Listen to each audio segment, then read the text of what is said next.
Hello and welcome to the Department of Deportation podcast, the DEPODcast, where you can get all your latest news on immigration, the border, and deportations. Don't forget to visit departmentofdeportation.com for all your latest news and merch.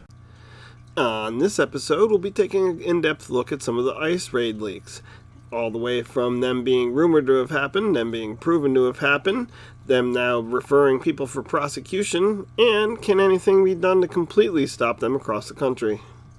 So, when the ICE raids first started happening, we saw that the leaks were coming from places like LA and Denver, where large-scale operations seemed to have been set ahead of time as they were posted on actual news sites several days before they were planned.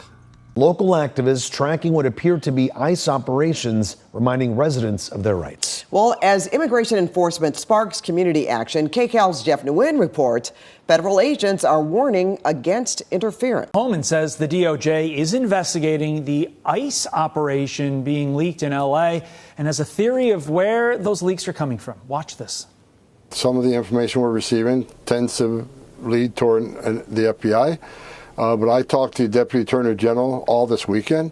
They've opened up a criminal investigation, and they have promised that not only this person lose their job and lose their pension, they're going to go to jail. They're going to criminally prosecute.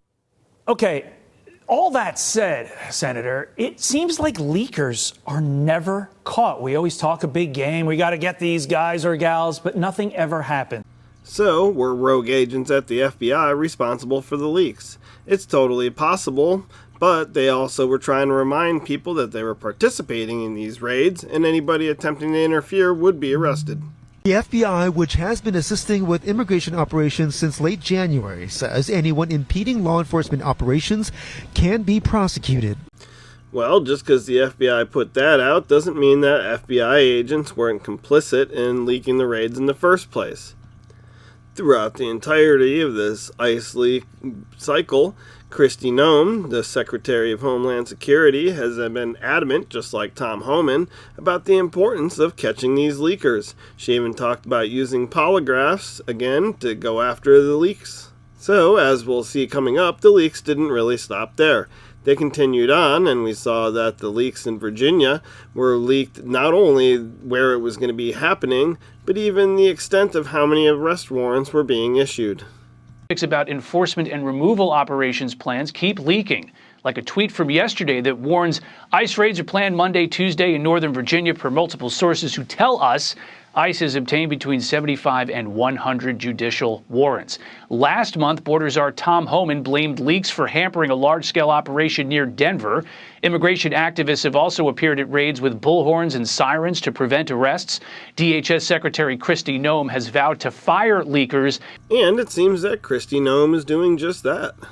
Everyone, I wanted to give you a quick update. We have identified 2 leakers of information here at the Department of Homeland Security who have been telling individuals about our operations and putting law enforcement lives in jeopardy.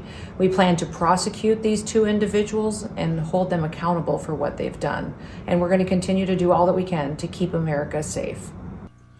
So there's not a lot of details on these 2 leakers yet. My guess is that they don't want to ruin the prosecution, but we see it's a good start.